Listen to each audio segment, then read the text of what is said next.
এক গোয়ারে গেছিল দান ব্যস্ত বাজার, 5 মন ধান বেচছে 950 টাকা মন ফুরাইয়া।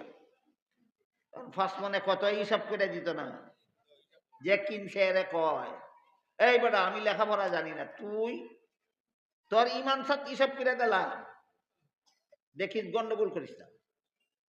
যে কিনছে হে নিজেই নিজের দায়িত্বে হিসাব করতেছে, কয় 10 আর 5 15, 15 আর 7 22, 22-এর 2 আত রইল 2। এই বেটা তোরে কইছি আমানত ইমানদারির সাথে হিসাব করতে, তুই আত 2 রেখে হিসাব করলে লাগি হাতে ঠালু এখন। এই গোয়ারে যেমন বুঝে না আত 2 রয়েছে, এটা মারবার লাগি না, এটা হিসাবের লাগি। এইরকম কিছু শিক্ষিত গোয়ার আছে আমরা সমাজ, এই গোয়ার হলতেও বুঝে না ছেলের 2 অংশ ছক্কা মারার লাগি না, 3টা খরচ আদায় করবার লাগি।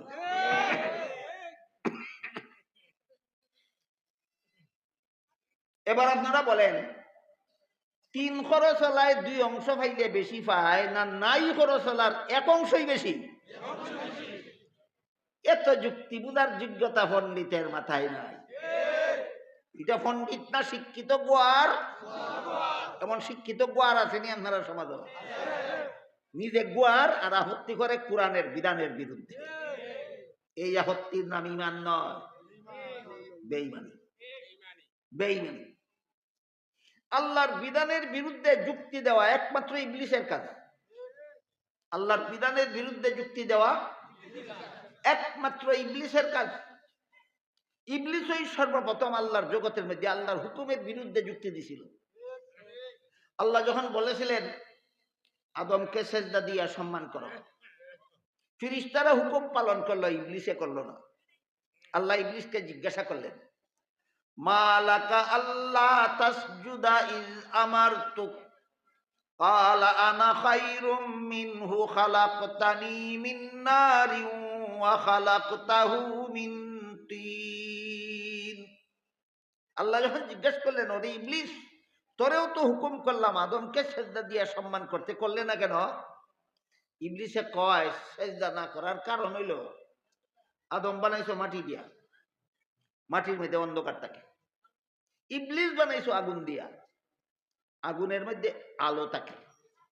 কাজেই অন্ধকারাচ্ছন্ন মাটির তৈরি আদমের চেয়ে আলোকিত আগুনের তৈরি ইবলিসের মর্যাদা শ্রেষ্ঠ। শ্রেষ্ঠ হইয়া নিকৃষ্টকে সম্মান করার কোনো যুক্তি নাই। আমার কথা বুঝে থাকলে বলেন, আল্লাহর জগতে সর্বপ্রথম আল্লাহর হুকুমের বিরুদ্ধে যুক্তি দিছিল কে? তাহলে কিয়ামত পর্যন্ত যত লোক আল্লাহর কোন বিধানের বিরুদ্ধে যুক্তি দিবে, এই যুক্তিবাদীরা ইবলিসের চেলা চামুন্ডা ছাড়া আর কিছু নয়। সূরা নিসার 11 নম্বর আয়াতের উদাহরণ, সেখানে আল্লাহ পাক রব্বুল আলামিন বলেন, ওয়ালিয-যাকারি মিসলু হাযযিল উনসায়াইন। পিতামাতা মারা গেলে পিতামাতার তেজ্য সম্পদে ছেলে পাবে 2 অংশ, মেয়ে পাবে 1 অংশ। ছেলে পাবে 2 অংশ, মেয়ে পাবে 1 অংশ। এখন যদি কেউ বলে আমরা ছেলে মেয়ের সমান অধিকার চাই, হয়নি কেউ? কম মানুষে না, বেশিরভাগ শিক্ষিতরাই কয় ছেলে মেয়ের সমান অধিকার চাই, ছেলেকে যে পরিমাণ দেব মেয়েকেও সেই পরিমাণ দিতে হবে, বলে কিনা? কিসের বিরুদ্ধে আপত্তি? সূরা নিসার 11 নম্বর আয়াতের বিরুদ্ধে আপত্তি। এই আপত্তির নাম ঈমান না বেঈমানি? যারা আপত্তি করে তারাই বেঈমান। এখন প্রশ্ন হইল, ছেলে যেই বাপের সন্তান, মেয়ে সেই বাপের সন্তান। ছেলের মুখ আছে খাওয়ার দরকার, মেয়েরও মুখ আছে খাওয়ার দরকার। ছেলের শরীর আছে পোশাকের দরকার, মেয়েরও শরীর আছে পোশাকের দরকার। ছেলের জীবনযাপনের জন্য বাড়িঘরের দরকার, মেয়েরও জীবনযাপনের জন্য বাড়িঘরের দরকার। এমত অবস্থায় একই মা বাবার সন্তান হওয়া সত্ত্বেও ছেলেকে 2 অংশ, মেয়েকে 1 অংশ দেওয়ার কোনো যুক্তি নাই। কম মানুষে কইলে তো বোঝা গেল আমি কথাটা বুঝাই যাচ্ছি। আল্লাহ যে বলছেন ছেলের 2 অংশ, মেয়ের 1 অংশ, কোনো যুক্তি নাই না? পণ্ডিতের মাথাত আল্লাহর বিধানের যুক্তি বোঝার যোগ্যতা নাই। আমরা একটু আলোচনা করে দেখি আমরার মাথাত কি আছে। শরীয়তের বিধান মতে ছেলের জীবনে খরচের খাত আছে তিনটা। এক নম্বর, সাবালক হওয়ার পর থেকে নিজের লালন পালনের দায়িত্ব ছেলের নিজেরই। দুই নম্বর, বিয়া করার পর থেকে ছেলের বউ ফেলার দায়িত্ব এর বাপের না নিজেরই। তিন নম্বর, সন্তানাদি হওয়ার পর থেকে সন্তান ফেলার দায়িত্ব তারই। তার জীবনে খরচ কটা? সাবালক হওয়ার পর থেকে নিজের লালন পালন, বিয়ার পর থেকে বউ ফেলন, সন্তান হওয়ার পর থেকে সন্তান ফেলন। খরচ আছে কটা? অংশ পাইছে কটা? দুইটা। ইয়াদ রাখুন, স্মরণ রাখেন, খরচ আছে তিনটা, অংশ পাইছে দুইটা। খরচ আছে তিনটা, অংশ পাইছে দুইটা। আসেন মেয়ের জীবনে। মেয়ের জীবনে বিয়ার আগ পর্যন্ত লালন পালনের দায়িত্ব বাবার। বিয়ার পর থেকে মরণ পর্যন্ত লালন পালনের দায়িত্ব স্বামীর। নিজের লালন পালনের দায়িত্ব নাই, স্বামী ফেলার দায়িত্ব নাই, নিজের সম্পত্তি খরচ করিয়া সন্তান ফেলার দায়িত্ব নেই। মেয়ের জীবনে খরচ নাই একটা, অংশ পাইছে একটা। হিসাব মিলাই মেলা করিয়া এক গোয়ারে গেছিল দান ব্যস্ত বাজার, 5 মণ ধান বেচছে 950 টাকা মন ফুরাইয়া। 5 মণে কত হিসাব করে দিত না। যে কিনছে এরে কয়, এই বেটা আমি লেখাপড়া জানি না, তুই তোর ইমান সাথে হিসাব করে দিলাম, দেখিস গন্ডগোল করিস না।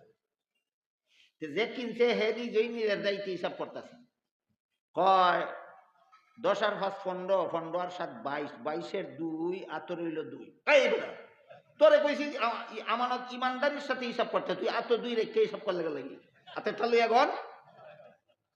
এই গোয়ারে যেমন বুঝে না আত 2 রয়েছে, এটা মারবার লাগি না, এটা হিসাবের লাগি। এইরকম কিছু শিক্ষিত গোয়ার আছে আমরা সমাজ। এই গোয়ার হলতেও বুঝে না ছেলের 2 অংশ ছক্কা মারার লাগি না, 3টা খরচ আদায় করবার লাগি।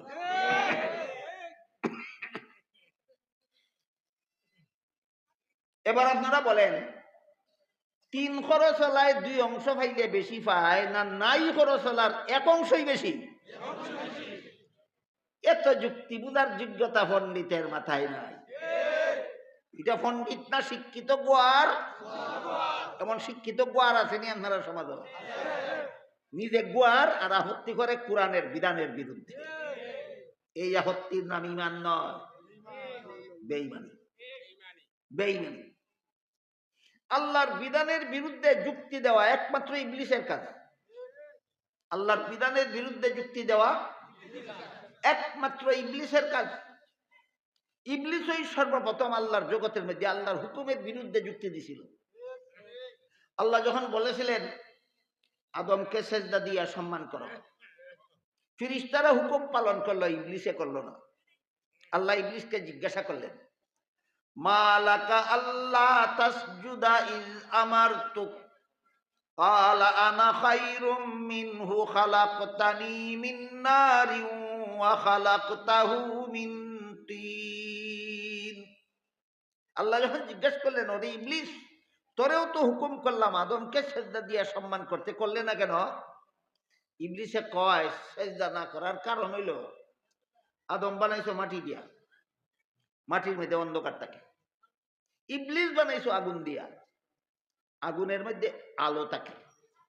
কাজেই অন্ধকারাচ্ছন্ন মাটির তৈরি আদমের চেয়ে আলোকিত আগুনের তৈরি ইবলিসের মর্যাদা শ্রেষ্ঠ। শ্রেষ্ঠ হইয়া নিকৃষ্টকে সম্মান করার কোনো যুক্তি নাই। আমার কথা বুঝে থাকলে বলেন, আল্লাহর জগতে সর্বপ্রথম আল্লাহর হুকুমের বিরুদ্ধে যুক্তি দিছিল কে? তাহলে কিয়ামত পর্যন্ত যত লোক আল্লাহর কোন বিধানের বিরুদ্ধে যুক্তি দিবে, এই যুক্তিবাদীরা ইবলিসের চেলা চামুন্ডা ছাড়া আর কিছু নয়। ইবলিস যুক্তি দিয়া পুরস্কার হয়েছিল 4টা। আল্লাহ রাখেন, হ্যাঁ না একটু করে কোন ইবলিস আল্লাহর বিধানের বিরুদ্ধে যুক্তি দিয়া 4টা পুরস্কার না তিরস্কার আপনারা পরে কইবেন, আমি 4টা জিনিস আগে কই। এই ঘটনার আগে ইবলিস আল্লাহর ইবাদত বন্দেগী করেছিল 80,000 বছর। আপনারা 1000 বছর ইবাদত করে বসু। আর যারা কয় মহিলারা বসবাসের ঘরে বসে থাকবে কেন? এরা 1000 বছর ইবাদত করে আইছে। যারা কয় ছেলে মেয়েকে সমান সম্পদ দিব, এরা 1000 বছর আল্লাহর ইবাদত করে আইছে। তাফসীরে কুরতুবী শরীফে লেখা আছে, এই ঘটনার আগে ইবলিস 80,000 বছর আল্লাহর ইবাদত করেছিল। এরপরে আল্লাহ তাকে সমস্ত পৃথিবীর রাজত্ব দান করেছিলেন। বুঝে থাকলে বলেন, ইবলিস কোন দেশের রাজা ছিল? সমস্ত পৃথিবীর রাজা ছিল। ইবাদতই করছে 80,000 বছর, রাজা ছিল কত হাজার বছরের, আমি এখনো খুঁজে পাইছি না। কোন কত হাজার বছর ইবলিস সমস্ত পৃথিবীর রাজা ছিল। কাজেই রাষ্ট্রীয় ক্ষমতা পাওয়াটা যদি আল্লাহর সবচেয়ে বড় নিয়ামত হয়, যে সারা দুনিয়াতে যারা যারা এই নিয়ামত পাইছে, এরা সবের থেকে বেশি এই নিয়ামতটা ইবলিসে পাইছে। এই নিয়ামতটা সবচেয়ে বেশি কাটায় পাইছে ইবলিসে পাইছে। গেল সমস্ত পৃথিবীর রাজত্ব, আল্লাহ তাকে জান্নাতে বসবাস করার সুযোগ দান করেছিলেন। 80,000 বছর ইবাদত করছে, সমস্ত পৃথিবীর রাজত্ব পাইছে, জান্নাতে বসবাস করার ফ্যাসিলিটি পাইছে। যেই কইল তোমার হুকুমটা যুক্তি বিরোধী, 80,000 বছরের ইবাদত গেল বরবাদ হইয়া। সমস্ত পৃথিবীর রাজত্ব ছিনাইয়া নেওয়া হলো, জান্নাত থেকে গাঢ় দইরা বাইর করে দেওয়া হলো।